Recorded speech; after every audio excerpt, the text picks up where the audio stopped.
Okay, we will call the Sustainability and Resiliency Committee meeting to order. I'm John Strand, your chair, and sorry I was running just a little bit late. We have some notices from folks that are unable to attend today. Paul Matthews can't be here, Zoe can't be here. We have some feedback online. Not sure if somebody's on mic or can mute it. And Paul Matthews can't, and Zoe can't, and the mayor can't. And we have Mike Williams joining us virtually. Hi, Mike. So let's just run around the table. We'll start with you, Mark, and introduce yourselves, and then we'll go on with our agenda, please. I'm Mark Williams with the City of Fargo Planning Department. Shauna Radnick, City of Fargo Inspections. Becky Majerus, Director of Facilities. Ben Dow, Fargo Public Works. Greta Graymick, Public Member. Lavinia Cavassari, Youth Representative. Bruce Grubb with Fargo City Administration. Julie Bommelman, Fargo Transit. Sean Paschke, XL Energy. James Hand, Director of Facilities, Fargo Public Schools. Brenda Derrig, Assistant City Administrator. Still learning that new title, aren't you? You heard my pause. I did. All right, we'll continue on. Does anybody have any changes or recommendations for modifying the agenda? If not, I'll entertain a motion to approve the agenda. Move to approve. Move to approve? Second. Second. All those in favor say aye. Aye. Opposed, nay? Okay. Any modifications to the minutes from our June meeting or corrections? If not, we'll entertain a motion to approve the June meeting minutes as well. I would move to approve. Move to approve by Bruce. Is that a second? I'll second. Second by Julie. All those in favor say aye. Aye. Opposed, nay? Okay. Now, Bruce, I'll turn it over to you to introduce our topics. Yes, thank you, Mr. Chairman. I'll set this up a little bit. Mike Williams and I met, I think it was a couple of weeks ago, and he brought my attention to an organization called North Dakota Clean Cities. And doing a little bit of research, it was designated by the United States Department of Energy back in, I think it was August of 1998. It'll probably be in Heather's presentation. But now they're managed by the American Lung Association, and as such, their aim, of course, is to reduce the impacts of fuel and vehicle emissions on communities' health. And so Mike indicated that they also have a lot of good information and resources available for municipalities, and that might be a good introduction for the SRC to get to that organization. So Mike provided me with the contact information for Heather Betts. And Heather, if I mess up your title here, I apologize. But she's manager with North Dakota Clean Cities, and she agreed to join us today to give us an introduction to who they are and what they do. And so Heather, with that, the podium to your right should have your presentation all loaded up, and the mic should be hot. So if you click on that, it should just pull your presentation right up.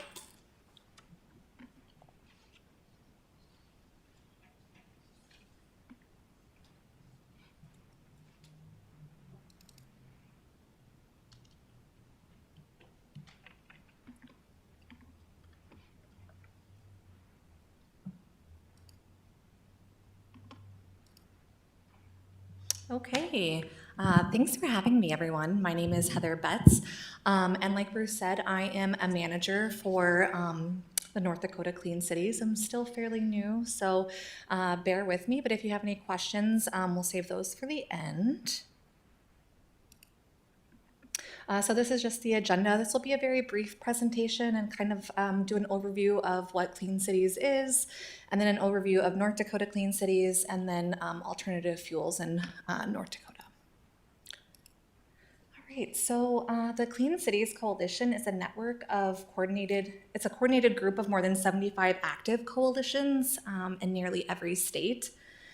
And the Clean Cities Coalition fosters economic, environmental, and energy security of the United States by working locally to advance fuel-saving technologies.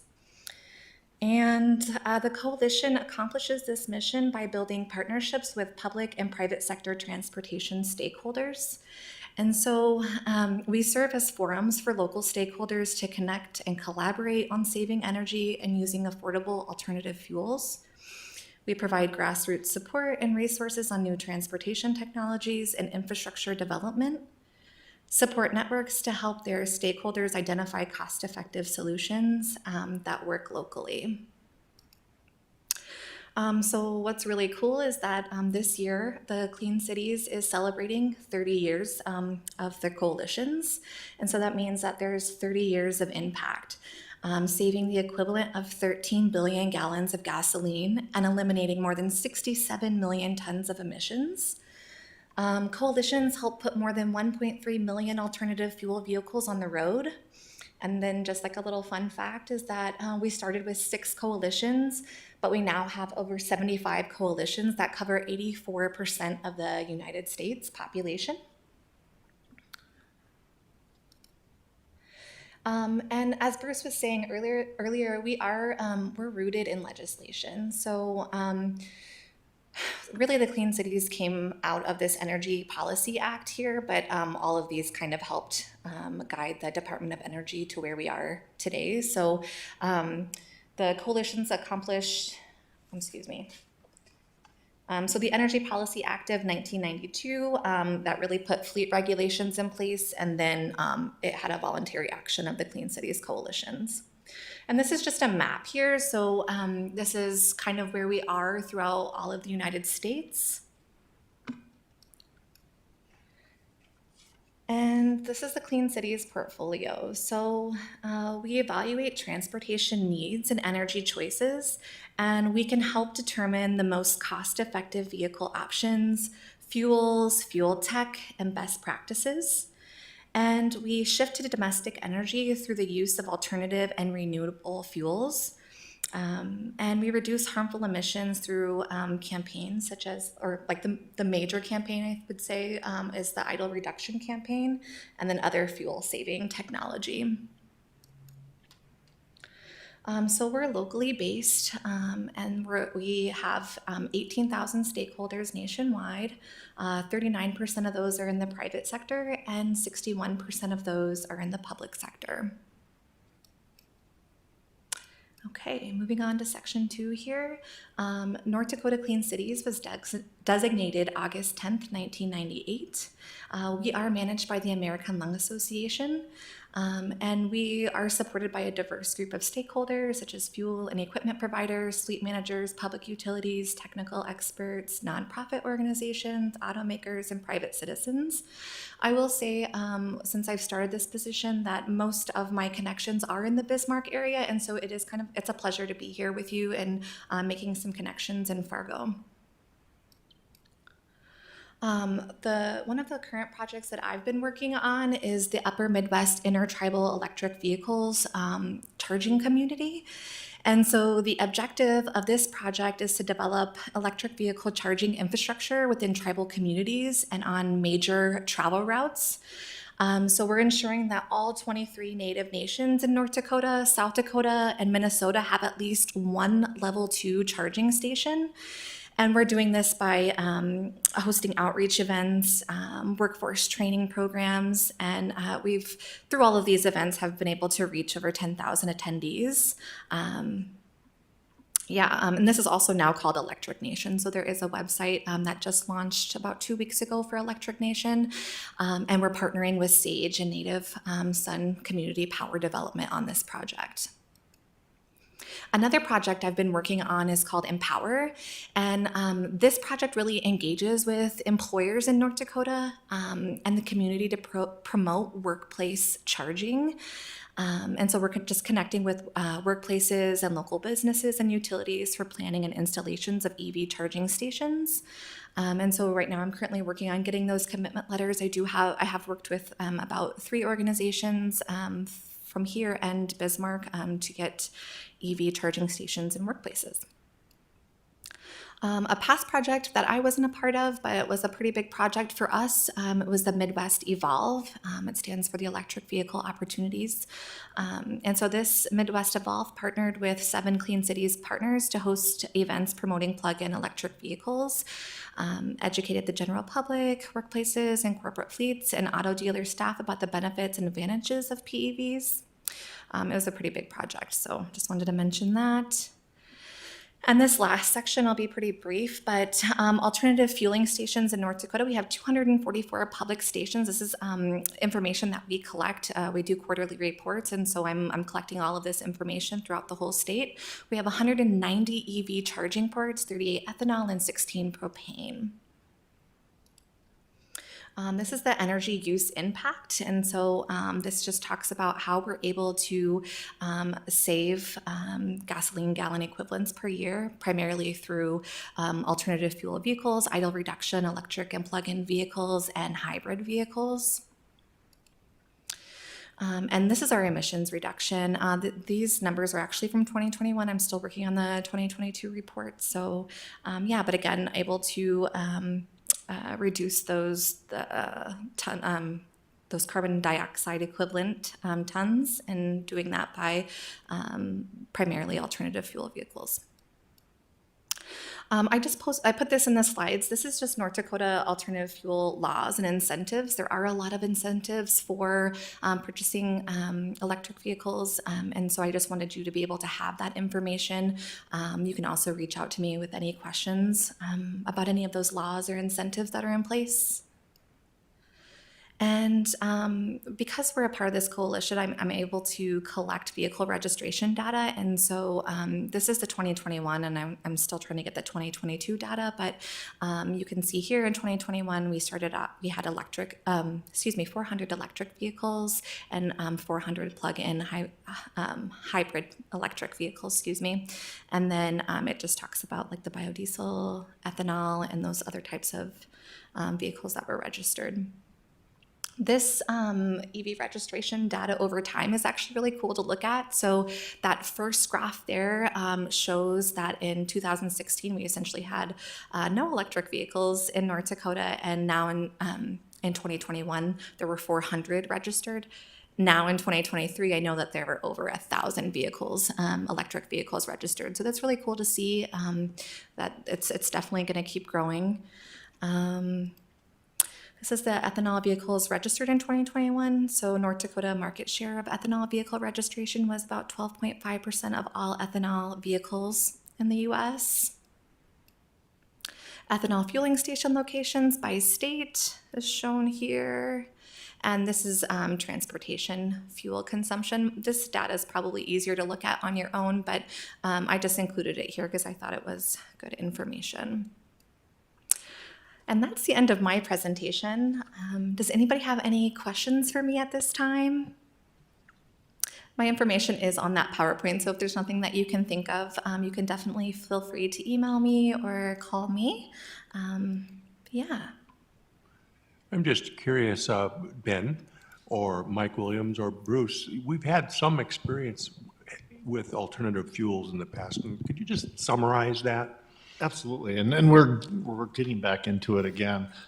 You know, we went through a couple different phases. We tried biodiesel out pretty heavily about 12 to 13 years ago. The refinement process has changed since then. At that point, the refinement, it didn't come to us as clean as it would today, and so we did have significant issues with filter issues and stuff like that, especially in the winter months. So we did go back away from it, and now that we're taking another look at it, and we're going to begin running some biofuel in our buses again, because that's our MAP bus system is they're one of the biggest users we use for diesel fuel, and so they're a good candidate. And Jordan, the fleet manager over there, has been working with the biodiesel industry to get that rolling. We've also done some hybrid vehicles over the years. We've had some good success with some manufacturers and some not with others. So that's something we're always open to and looking at it, and the comparative price and where we're at. I'm sorry to say for 2024 budget, we didn't get any funds for any replacement of our SUVs or any of our vehicles. So there is no funding in 2024 to look at any of those change outs to any electric or anything like that. So that's one of those things for 2024. But yes, we also did do the install of our charging station here, and we're trying to get that going. And any new facilities, one of the big ones we're looking at is our replacement of our solid waste facility in the next 3 years, and that will definitely come with a lot of electrical infrastructure to help us lead us into the next generation of electric vehicles, because those fleets that do a lot of start stopping and a steady route every day, they're very good candidates for the future for large scale electric vehicles and on the commercial side. And we believe that that's where the industry is headed. Great. And Julie or Bruce, go ahead. Anything you'd like to chime in? Well, I was just going to mention, and of course, Mike Williams will remember this when he was city commissioner, and very similar group to this was called the Renewable Energy and Conservation Committee, which Mike started, and I think one of the big things accomplished there was the implementation of hybrid buses, and of course, we were willing to give that a try, and I don't know how many buses that we put on the street then, so we've been kind of actively pursuing alternatives for a number of years, I believe. So Julie, what do you think? Well, in 2011, we bought 2 diesel electric hybrids. We currently have 8 total diesel electric hybrids. They do get better fuel mileage, so what happens once the engine hits, or your speed, I should say, hits 25 to 30 miles an hour, the engine will switch over and it starts using diesel. Prior to that, it used electric. So you regen your energy through the braking system and stuff. Moving forward, we're probably looking, and I wish Jordan was here, he's our fleet manager, but can get some more information from him. We're looking actually a little bit towards propane in the future. That's becoming quite prevalent in our industry. So, Mike Williams, you have anything you'd like to join with us? Yeah, yeah, thanks a lot. And thanks to all you guys for being leaders in promoting some of these alternative fuels. At our breakfast a couple weeks ago, Bruce had mentioned that, you know, we never learn anything if we don't ever fail. And we learn from, mistakes, and it's always good to keep pushing. And I commend all of you, Julie and Ben and Bruce, especially for, pushing the envelope and making some progress. Some of the exciting news I see about battery technology really hasn't evolved all that much in the last couple of decades, and maybe for 100 years. But you notice if you Google Toyota and NIO, Toyota hasn't come out with any all-electric cars yet. They've started out with hybrids early, and they make great hybrids. Anyway, they're discovering that solid-state batteries have a lot more resiliency. They can last twice as long on a charge. They can charge faster, and they're less propensity to fire. So anyway, it's exciting that our country now finally is moving forward to increase the battery technology along with all the safety features that they have in these new vehicles. But again, when you look at all the emissions that have been saved over the years, it's amazing. Just again, one of the stats that I used from the landfill just to kind of relate it is just it's about 1,600 cubic feet per minute that's taken out of the landfill for methane. But that's the equivalent of taking 100 miles of Suburbans off of the road. So you really have a big impact. And I just want to thank Heather for showing up today and making a presentation. And I hope that Heather and Clean Cities and American Lung Association can work more closely with the city of Fargo and with Clean and other groups here to promote, our common goals of cleaner fuel vehicles. Thank you, Mike. Go ahead, Bruce. Thanks, Mike. Just to follow up to that, a question for Heather. Is this a group that cities become like members, or do you just exist and advise city? I'm kind of curious. Heather, would you go back to the microphone, please? And I didn't mean to rush you away. That's a great question. We do have stakeholders. A lot of time, what happens is we'll work with organizations or nonprofits and help advise them or help them write grants. You don't have to be a member to seek our services. My position is a grant-funded position, and so I pretty much work with anyone who's open to work with us. Okay. Any Yeah, other- thank you. Go ahead, Ben. And I will say, John, we have worked with them in the past. Yeah, Oh. And we spent time, they've had some turnover and some changes in some leadership. and we stuff. have. Yep. So we have worked with them, they've contacted us, and we've looked at some grant opportunities. Now, they haven't fit into our catalog at this point. But it's something we're always, I know Tanner Smedjhammer met with them and spent some time working through some different things. So, we spent a lot of time, and I did forget about this, so I'll bring this up. We spent a lot of time working on idling and avoiding it with the police cars when the police station was just kitty corner across the street here, because we always had probably 20 police cars sitting there idling all the time.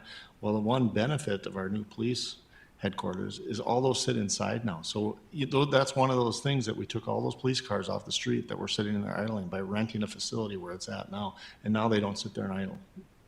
That's a really good change. Bruce? Yeah, absolutely. I kind of thought of that when Heather mentioned a goal of reducing idling times and the emissions associated with that. So the fact that the police squads can be kept inside and don't have to idle, that's another small benefit of that new central police station. So, yeah. Good. Anybody have any other feedback or questions for Heather? Go ahead, Greta. Yeah, I have a question about the idling thing. Do roundabouts help with that?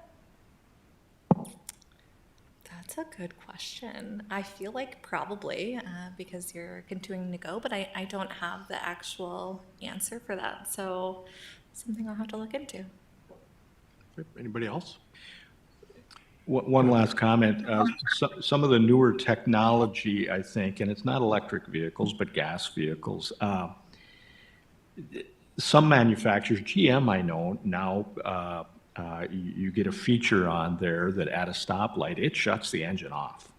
It's called, I can't remember what it's called, but it's a little strange for people my age, but the vehicle actually, when you come to a stop, the engine shuts down so it doesn't idle. So, I mean, slowly we're making progress over time, I think.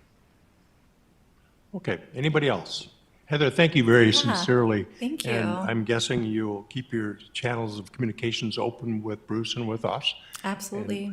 And we'll look for moments that we can collaborate Yeah, further. no, that sounds wonderful. Thank you so much for having me. Thank you. Thank you very much. Great. Okay, Bruce, now let's go to our next topic. Let's move to item number 5 on the agenda. And if you don't mind, a little bit of background here again to bring everybody back to where we've come. At our June meeting, our last meeting, we approved a proposal from HDR to assist us in developing a sustainability work plan. And Colin Rolfing and Pam Youngkin gave us a presentation introducing us into this concept of sustainability work plans. And then they also talked about a potential process and timeline for getting there. And in an effort to try keep things moving, since we only meet every other month, we thought this would be a good reoccurring topic on our agenda, an update on how we're doing. So I'll turn it over to Colin in just a moment. We haven't made a whole lot of progress yet, but one of the other items that we discussed was the formation of a working group, kind of a subset of this committee, to assist in actually some working sessions. Sometimes you got to block out some multiple hours and do that with some of these planning type documents. So on July 10th, we cobbled together kind of an internal staff kickoff meeting. Commissioner Strand, you were there, several staff members at the table here, and some representatives from HDR. As a matter of fact, Commissioner Strand, Brenda, Becky Bendow was there, Sean Radnick, I think you were there as well, and Brian King, Colin, and I think Pam participated with HDR as well. And Julie, we didn't mean to leave you out. In fact, your name came up immediately. Why isn't Julie here? So I'm sorry about that. But, so Colin, maybe I can turn it over to you at this point to walk through the notes from that initial kickoff meeting that you brought in, and your idea for what we think is probably the next big step, which is a request for information that would involve data mining from department heads or staff. So you hate to do that, but you got to start somewhere. So we think that's probably the next step. And so, Colin, maybe you can also talk about this subcommittee or this working group. What you've seen in your experience, what sort of time commitment? I can tell you, you go around the table here with department heads, and right away they'd say, holy cow, how much time? Nobody has any room on their schedule the way it is. And so just an expectation of what you've seen, what it requires, I think that'd be really helpful. So Colin, can you take it? Sure. That introduction? Yeah. No problem, Bruce. Yeah, thank you for the introduction there. That was a good summary. And yeah, it's the worst part about my job is asking you guys to all do some work as well. It's never fun to ask that question, but it will help us to provide better content for you guys for this sustainability decarbonization next steps plan. So I'm just going to summarize that meeting and some of the things that came out of it. And then I'll talk about how we're going to use the information from this meeting to request some information and hold a work session, in-person work session. We'll be happy to come out and meet with everybody to help us finalize some of these deliverables. But when we met a few weeks ago, we wanted to refine the scope of this effort a little further. You know, this is a phase 1 effort.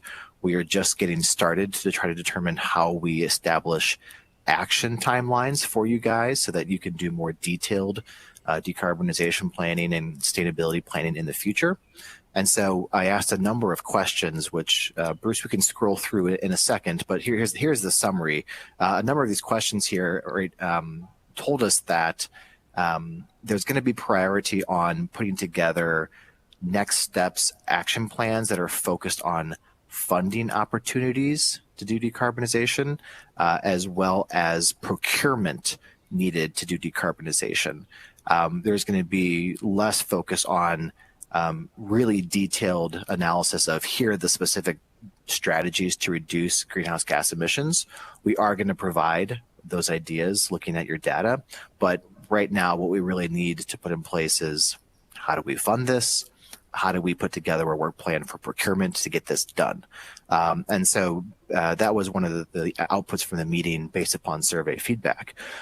We also looked at a number of different categories for decarbonization, whether it was buildings, central utilities, fleet, landfill, waste, water. And we kind of determined that the main focus in this phase 1, where we can have the most impact right away, is going to be buildings and utilities. We're not going to ignore fleet or ignore waste, which you guys have done some great things with so far, but we're going to be able to try to put in place some ideas and strategies that can get you moving with regards to your operational emissions for buildings and central utilities. So you can see here, this was just the response showing that the steering committee thought that grants and funding was more of an important thing to understand as next steps for other things. The second most important thing was an action timeline for procurement. What do you guys need to put out for procurement to get this done? So that was the response to that survey question. One thing we'll do, Bruce, I guess if you scroll on to the next question, is we're going to be starting on our end a lot of analysis for peer review cities. Who do you guys see as peer review cities who have done some of these things? We've obviously put in place some decarbonization plans for larger cities and smaller cities. So we don't want to just look at larger cities and what they've accomplished. We want to look at mid-sized to small cities too, to figure out who are your peers and what lessons learned can we take from them to make this a reality. So on our end, we have this list. We're going to get started with research to understand what we do next. But we still do need some data from you guys, which that information is coming up soon. And then if you keep scrolling, the opportunities. Obviously, this decarbonization plan is going to include all of these focus areas. But just for this phase one right now, we're going to give a little more attention to, how we do this with buildings and utilities before we get into deeper dives into transit, landfill, wastewater, et cetera. So that was kind of the feedback from the steering committee group there. And then, finally, when we do put together a list of strategies that we think you should consider in future phases, we want to be considering as a consultancy strategies that are going to first save you cost. Second, have a positive impact on human health and air quality and water quality in order to justify their implementation. And third, provide for a resilient city of Fargo in the future. It's not to say those things that are fourth, fifth, and sixth are not important. We're just going to prioritize strategies that are kind of hitting those top three elements there. And so this feedback was really great to get from the committee because we need to hyper focus our phase one effort here. So our team is starting research on peer cities. We have a request for information put together that we can put on the screen in a little bit, Bruce. But before we do that, I wanted to say that we'd like to bring the data from the request for information and the research that we're doing to the table for a work session. And we would love for this work session to be in person in Fargo. And obviously the folks from the steering committee should be involved. Anyone who has detailed information about building facilities, the utility mix, the grid, reliability, design standards, anybody who has gone after funding or grants in the past and has some lessons learned from what you guys have accomplished or not accomplished. Any potential partners, Bruce and I will probably come to consensus on that final invite group. But those are the technical experts we do need in the room for this session. So here are just a few dates that I've been throwing out there. We will try to make whatever we can make work. We can either accomplish this in 3 hours in one day. If it sounds long to you, we probably need that amount of time just to cover all topics, a morning or afternoon, or we can space it out over 2 days and do, a couple hours one day and a couple hours the next day, if that's too hard on people's schedules. I think that, the more time you spend on a kickoff and really digging into the details, the easier it makes the rest of the project. And so I don't want to take up all your time on virtual calls day in and day out. If we get a lot accomplished in an in-person session, we'll be good to roll for a good number of weeks and months to get content together for you guys. So that's the commitment I'm thinking about. I'm going to stop right there, Bruce, and get your thoughts on that as well, too, and see if anybody has any concerns about that before we look at the RFI. Yes, thank you, Colin. And when I used the term cobbled, I meant that we cobbled together kind of a staff group, but it was with that same idea in mind. We're going to have to gather some data and subject matter experts in that. That's kind of what brought our group together. And I was just curious, Mr. Chair or other members, membership on this subcommittee, what's everybody think? We had this thought of kind of the technical staff experts, but I'd be open to other thoughts others might have too. I'm sure wondering what all of you are thinking, except my one thought for sure is anybody who wants to participate, this is a chance to roll up your sleeves and start really aiming us in a direction that's going to have traction through time.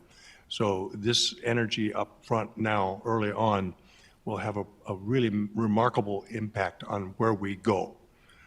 So Bruce, however we can check people's schedules, my thinking is we see who's able to join us and or have a proxy, and we cobble that group together.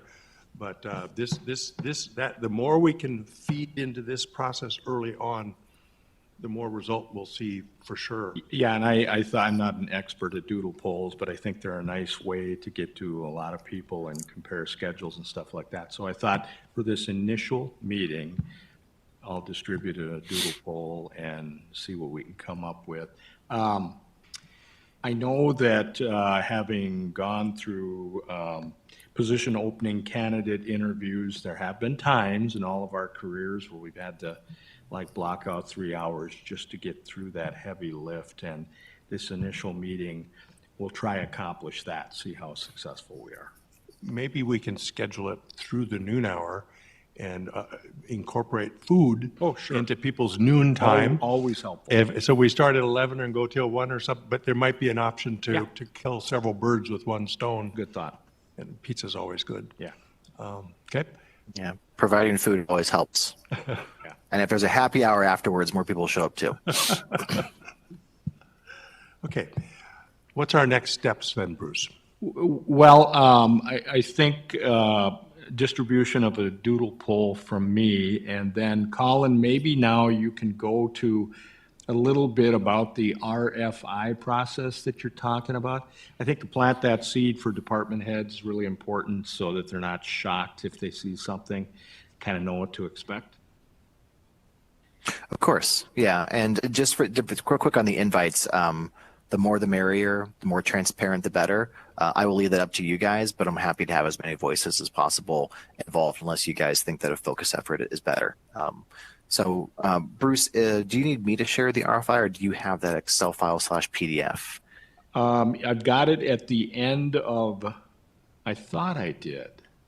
It was a second attachment that I provided. It should be an Excel. Can you see that, Brian? Excel file, yeah. Excel file, There you there go. it is right there. Okay. There you have it. It's yeah. print is small, but that's. Do you mind the file. zooming in a little bit? Okay, great. I'll try to summarize this as best I can. And Bruce, this can be distributed as is. I think it's better for us to get started on some of these items as opposed to, there's maybe a couple other things that we might add later, but it's best to get started. And they're broken down into priority 1, 2, and 3 elements. You can see there on the left, anything in green label is priority 1. It'll really help us focus our efforts. Priority 2 is just nice to have, and priority 3 is just, again, also nice to have, but you don't spend too much time on it.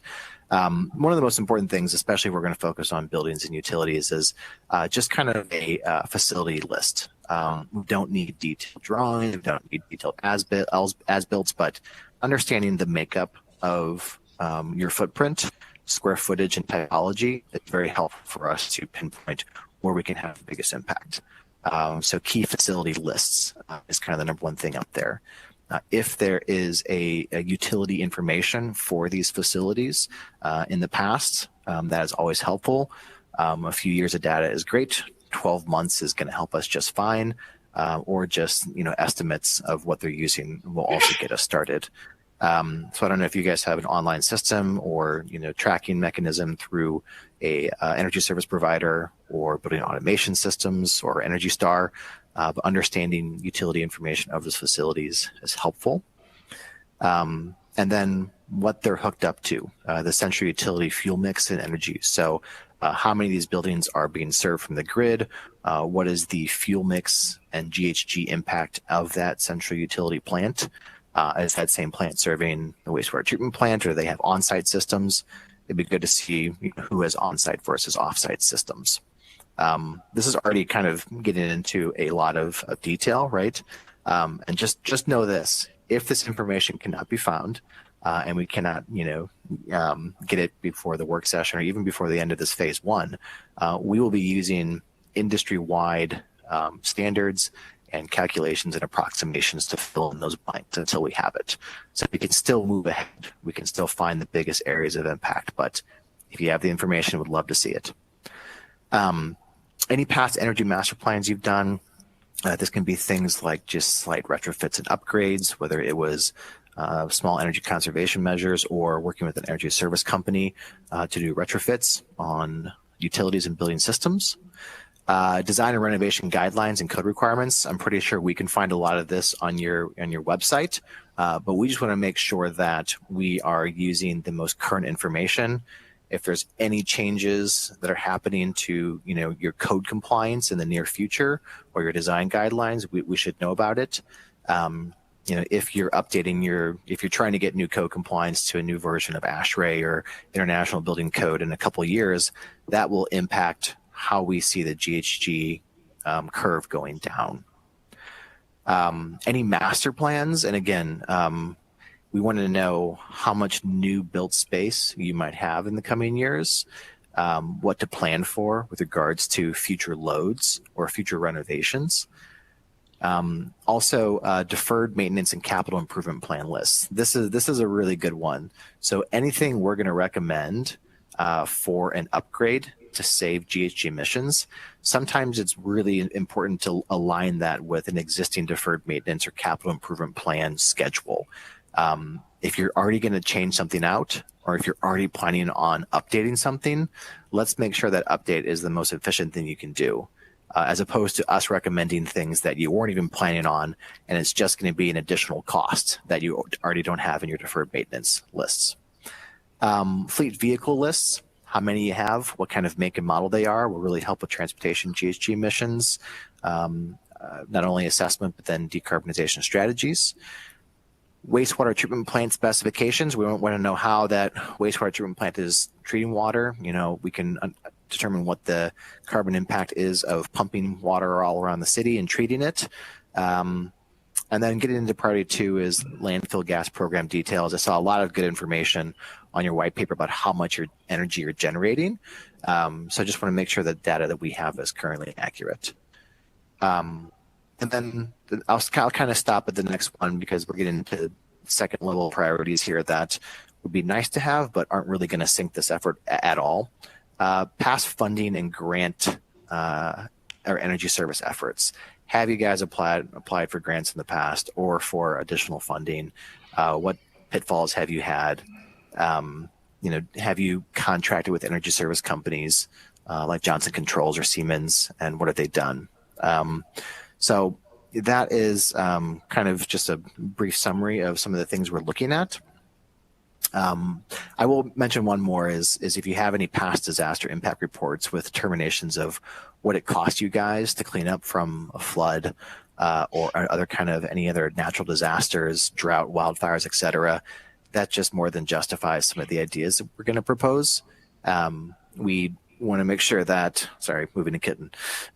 We want to make sure that we're not only looking at first cost savings and operational carbon savings, but we want to look at avoided costs related to disasters or human health. So this is a lot of stuff. I just want to reiterate, if we can't find it, we're going to be okay. We're going to move ahead with industry standards and best management metrics.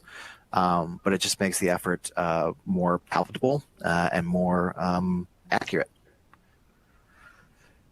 So, Bruce, I guess this just needs to be distributed out to everyone to see who can provide data. We'll be doing research on our end too and tell you what we find. Yes, and so my suggestion would be that, Colin, maybe I could distribute that. I'm trying to make this as unscary as possible for everybody. So maybe if you'd be okay providing me with something that then I could put my softer spin on it before we distribute it to everybody, that would be great. And along with kind of a doodle poll. Coming out of our initial cobbled together meeting, the idea that we talked about for participation in this working group was Commissioner Strand and Mayor Mahoney, members on this committee, Brenda, Nicole, or a representative from planning, Shauna Radnick, building inspections, Ben Dow, Public Works, Julie, transit, very important, and myself. But others that might be interested, Mr. Chair, maybe we could ask for those interested now and we could add them to the list. What do you think? Bruce, let's send everybody an email and inquire, but I'm hoping everybody will be open to serving. Okay. And a question I have, though, and Colin, maybe you can help me clarify this is a sustainability committee for the broader community, but we also have like a lot of city folks, as you know, at the table, and department heads and leaders internally. But then we also have the school district, we have the park district, and other components of our city that are intentionally brought to the table so we can have as broad a view as possible. Are we on the same page? Will that fit okay for folks with the schools and the parks? And then we have representatives here like Greta's works with NDSU. My brain, do we have a Concordia representative? Is it Casey Steele's the Concordia? Jen Stedman? I think it's Jen, yeah. So we have quite a breadth of representation, high school, in our mix here. Do you welcome all of that to the table? I do. I definitely. Oh, sorry. You're asking Bruce or me? Either or. Bruce, you okay if I go first? You're our work plan expert, so yes, please, thank you. Okay, sure. Yes, as many voices as possible. I think for phase 2, more of implementation and procurement of these things, you're going to want more stakeholder input and a broader stakeholder voice for the implementation of more detailed strategies. So they definitely need to be involved in a phase 2. In a phase 1, if we include them in this upfront work session, I would recommend that we take the time to have a smaller steering group discussion first, and then we get on the same page with the steering group, and then broaden it to those organizations and those groups as a second meeting, which I'm happy to stick around for and facilitate, just so we can make sure that we're messaging everything properly, and that we can get down to the nitty-gritty details with the steering committee and talk more broadly with those other stakeholder groups in a separate meeting, if that makes sense. That does make sense. So as I'm hearing it, Bruce, we will work with administration and put out a survey to our members and Yes. Alert you to schedule options and see how many can participate over a 3-hour. And that's how we'll start. Yeah, perfect. Anything else? Do you have anything else my brain is not working again. What's your first name again? Brian King. Do you have anything that we're missing so far at this point, Brian? No, I think we've wrapped up our summary of our conversations pretty well right now. I think we've got a good start, and as we continue on with the MetroCog with our EV study and readiness plan, we'll be able to put some of that in as well. So. Okay. Thanks, Brian. This will be really fun to see us get some actionable movement going forward. I just wanted to thank Brian. He saved me from having to go up there and scroll the slides for Colin. So thanks for doing that, Brian. Thanks, Brian. Anything else for this topic? You'll hear from us then about schedule options, and we'll look at our calendars. Mr. Chairman? Oh, Mike Williams, certainly. Yeah, thanks. And it's been a long time coming, and I'm really excited that this is being done. We've talked about it a lot. But one of the things that I always ask is are we looking at work that's been done in the past that maybe can help this group? Because, I hate recreating work that's been done before, and maybe you can glean something off some of that earlier work. But have any of you looked at the efargo.org information about the city buildings and the residential buildings that was done in 2015 to 2018? And I'm not sure if any of that's relevant, but just so you're aware of it. And then the other is for our Go 2030 plan. I noticed in your peer cities, I thought it was a good list of cities, but one of the intriguing cities to me is Greensburg, Kansas. When we had the Go 2030 plan, we used some EECBG funds that were available for basically a long-term plan for Go 2030. And Bob Berkebile, when BNIM was chosen the architecture firm of the year we hired them for that. But we didn't really finish Go 2030's work plan. So it might be interesting for this group to maybe revisit that work plan and see it's a lot very similar to what you've just proposed, Colin. And I'm just wondering if there's maybe any information that might be helpful for you guys to kind of establish a baseline. Of course, I do not want to start from scratch. I'd love to see all that information. And Greensburg was a great effort. Tragic story initially, but a great effort. Thanks. Anybody else? Feedback for Brian and or Colin?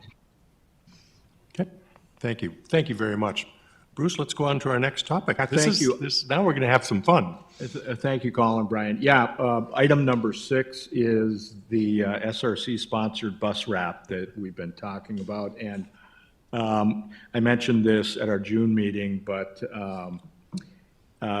Commissioner Strand, as transit liaison for many years, always felt like he got that sad look on his face anytime there was a bus driving around that wasn't wrapped with something. And that does periodically happen. And so the idea that we talked about last June was, and Julie was open to, thankfully, is maybe we should consider wrapping an unwrapped bus with some messaging sponsored by this SRC. And Abinia Cavassari, representing the Youth Initiative, offered to reach out and maybe engage youth, high school age youth, artists to create and submit potential artwork to be made into a full bus wrap. And it was also decided that we do have an arts and culture committee that gets involved with public art, and maybe we need to engage them. We did,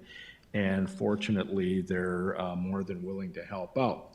So, what I like about Abinia is when she doesn't hear things for a period of time, to make sure we keep moving, she reaches out to Commissioner Strand and myself.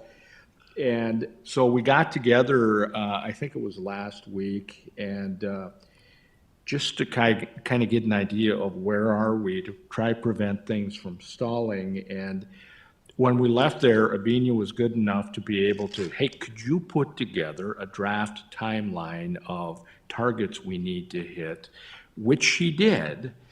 And then, unfortunately, 24 hours after, she put out a draft timeline that had changed already. And so I'm not going to put her on the spot, but what you're looking at here is Abinia's initial draft. And then behind that, based on what we've seen, I came up with a version 2. And the reason for this was there was an Arts and Culture Commission meeting scheduled for, I think it was this month, Brenda, and that's been canceled. And so their next meeting will be in November, actually November 15th. But we want to involve them in this process to help us with the selection of preferred art.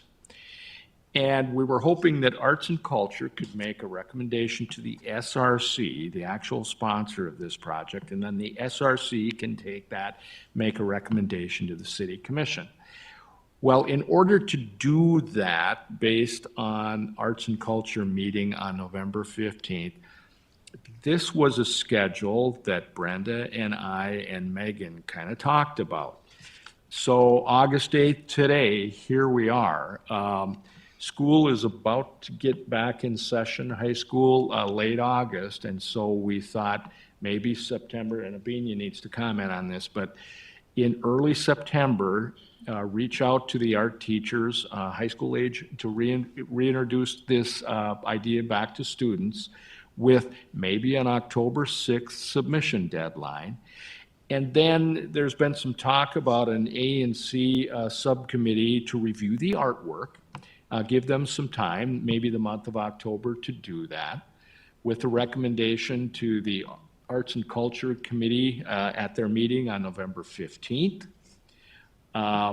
They then could make a recommendation to the SRC, and here's the crazy idea. If we got off schedule, we combined the SRC October and December meetings into November, then we can stay on track, get to the City Commission for approval on November 27th, and we're off and running before December even starts. So this is an idea that I wanted. Sorry, Abinia, she's the one that got this started. Thank you for doing that. But this version 2, I think, works nicely because we get the involvement of arts and culture without calling a special meeting.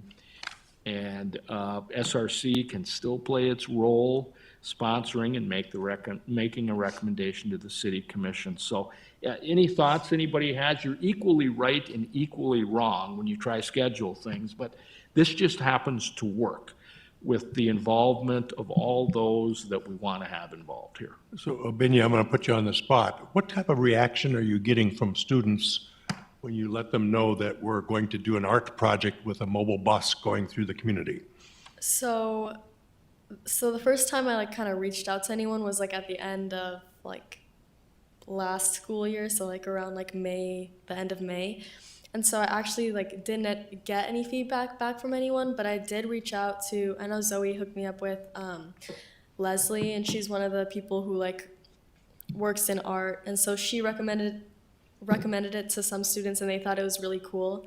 So I think it's a great start, and I think it will work out once students are able to see it, and like once we send it out after school starts and things get settled in, and we'll have like a month to complete everything. I think it'll get a really good reaction. For now, it has. So, yeah. And Julie, is there any, once a bus is wrapped, it's not like it's going to be unwrapped shortly. I mean, we could have this for a while. Yeah, wraps now, they can go up to 5 years. And then we add another bus maybe at some point, and if they're available, and Yeah. pretty soon we've got a fleet of art buses Hey, running on biodiesel. yeah. Go ahead, Mr. Bruce. Chair, one of the ideas that came up recently, just last week, was, you know, if we really want to get some competition for artwork going here, is it possible to have prize money available? I mean, I don't know if we've ever done this, but it's not a crazy idea, you know, $500 first, $250 second.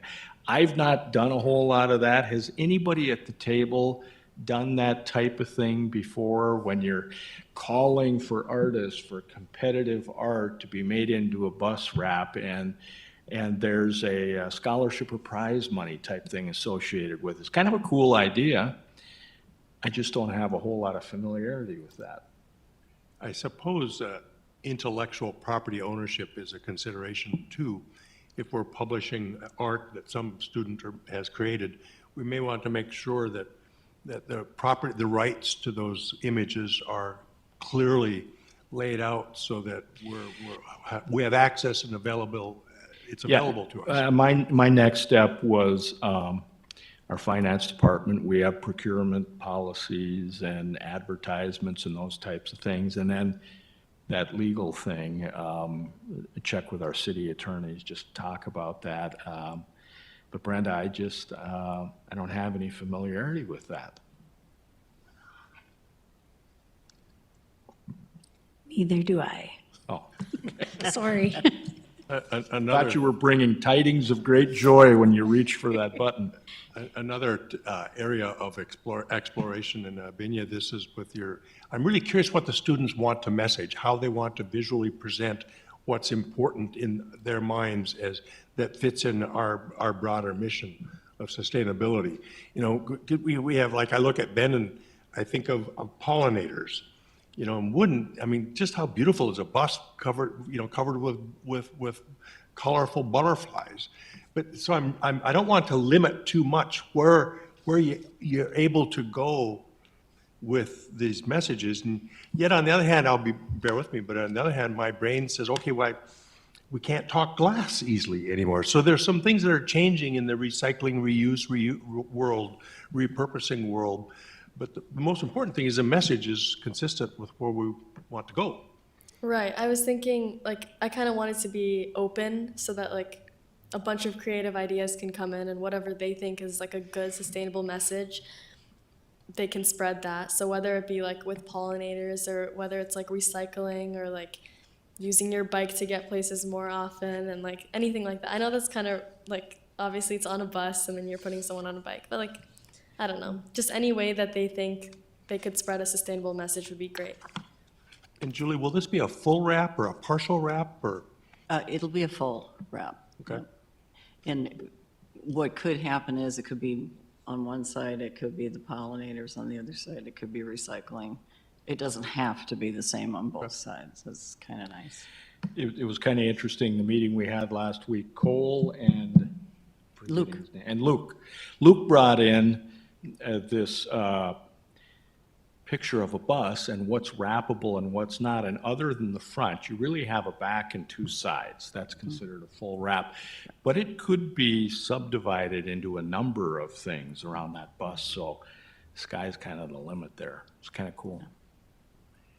We're going to get a lot of bang for the buck. If we were in the private sector going out to contract to do this, our costs would be very different.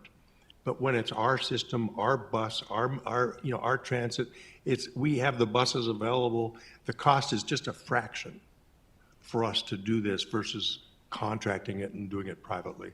Yeah. So maybe we can have, and then, you just never know, but I have a family member up at home who says, gosh darn, when you're promoting sustainability and resiliency, he says, pretty soon you can get Cass County Electric and Excel to help sponsor.